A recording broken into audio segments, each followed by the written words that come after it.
नमस्कार. आज आपण स्नॅक्स रेसिपी बघणार आहोत. तर आपल्याला अगोदर आता एका ताटामध्ये 1 कप मैदा घालायचा आहे. नंतर आपल्याला अर्धा चमचा ओवा घालायचा आहे. अर्धा चमचा जिरं घालायचं आहे. चवीनुसार आपल्याला मीठ टाकायचं आहे आणि नंतर आपल्याला त्यावरती साजूक तूप घालायचं आहे. तर बघा, इथे मी 2 चमचे साजूक तूप घातलेलं आहे आणि आपल्याला आता हे चांगलं असं मिक्स करून घ्यायचं आहे.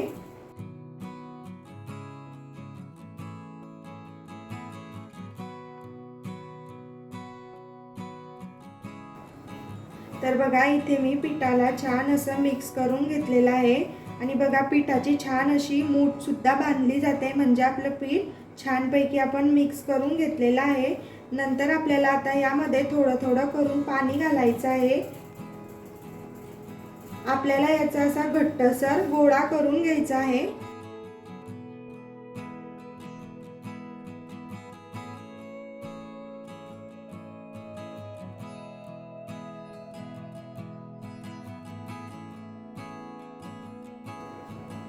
तर हे बघा, इथे मी छान असा गोळा करून घेतलेला आहे. आपण जसं पोळ्यांना कणिक मळतो त्यापेक्षा आपल्याला थोडा घट्टसर याचा गोळा करून घ्यायचा आहे.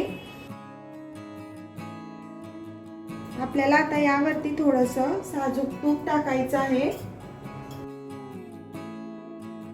आणि परत असं छानपैकी मळून घ्यायचं.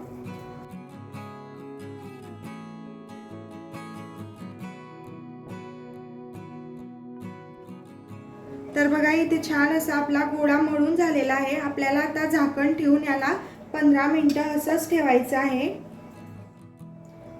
हे बघा, आता इथे 15 मिनिटं झालेली आहे आणि आपलं पीठ सुद्धा छान असं मुरलेलं आहे. तर आपण याला परत एकदा असं छान असं मळून घेऊ.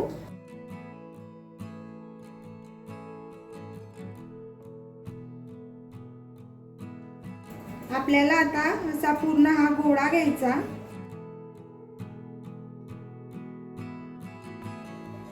आपल्याला आता छानपैकी याची अशी पोळी लाटून घ्यायची आहे. आपल्याला ही पोळी नेहमीच्या पोळीपेक्षा थोडी जाडसरच लाटायची आहे.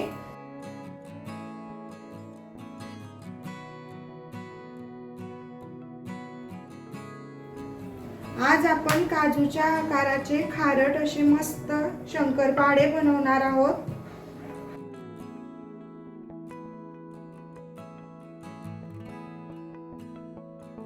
जाडसर पोळी लाटून घेतलेली आहे, म्हणजे आपले शंकरपाळे छान असे फुगतील. तर हे बघा, इथे मी हे बाटलीचं झाकण घेतलेलं आहे. तर आपण आता याचे मस्त असे शंकरपाळे करू. तर हे बघा, किती मस्त होत आहे. हे बघा,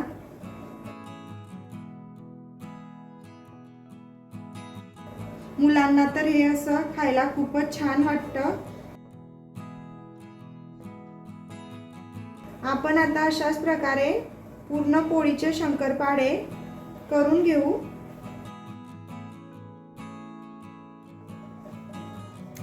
तर हे बघा, इथे मी पूर्ण काजूच्या आकाराचे असे शंकरपाळे करून घेतलेले आहेत. तर आपल्याला आता हे तळून घ्यायचे आहे.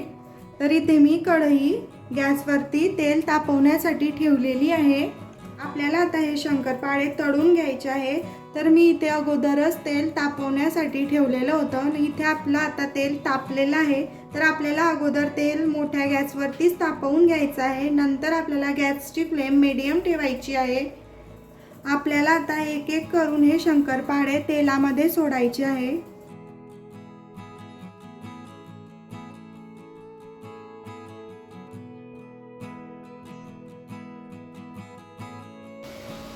नंतर आपल्याला या शंकरपाळ्यांना गुलाबी रंग येईपर्यंत तळून घ्यायचे आहे. आपण आता शंकरपाळ्यांना पलटवून घेऊ. तर बघा, किती छान असे झालेले आहे. टर्म सुद्धा फुगलेले आहे.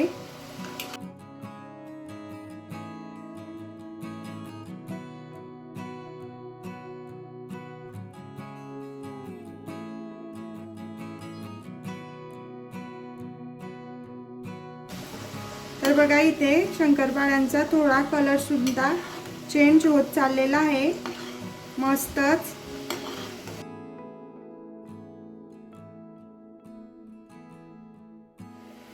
हे बघा आता इथे आपल्या शंकरपाळ्यांना छान असा गुलाबी रंग आलेला आहे।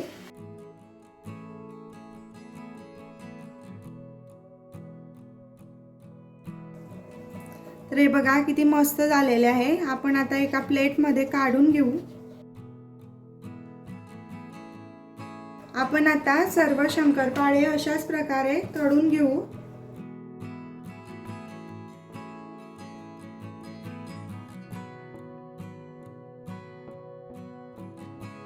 हे बघा इथे आता आपल्या काजूच्या आकाराचे खारट शंकरपाळे तयार आहे। तर बघा किती मस्त झालेले आहे। मी तुम्हाला तोडून दाखवते। हे बघा एकदम मस्तच। तर तुम्ही ही रेसिपी नक्की ट्राय करून बघा आणि मला तुमचे अभिप्राय कमेंट्समध्ये सांगायला विसरू नका। रेसिपी आवडली असेल तर लाईक करा, शेअर करा आणि सबस्क्राईब करा। भेटूया आपण अशाच एका नवीन रेसिपी सोबत। तोपर्यंत बाय बाय।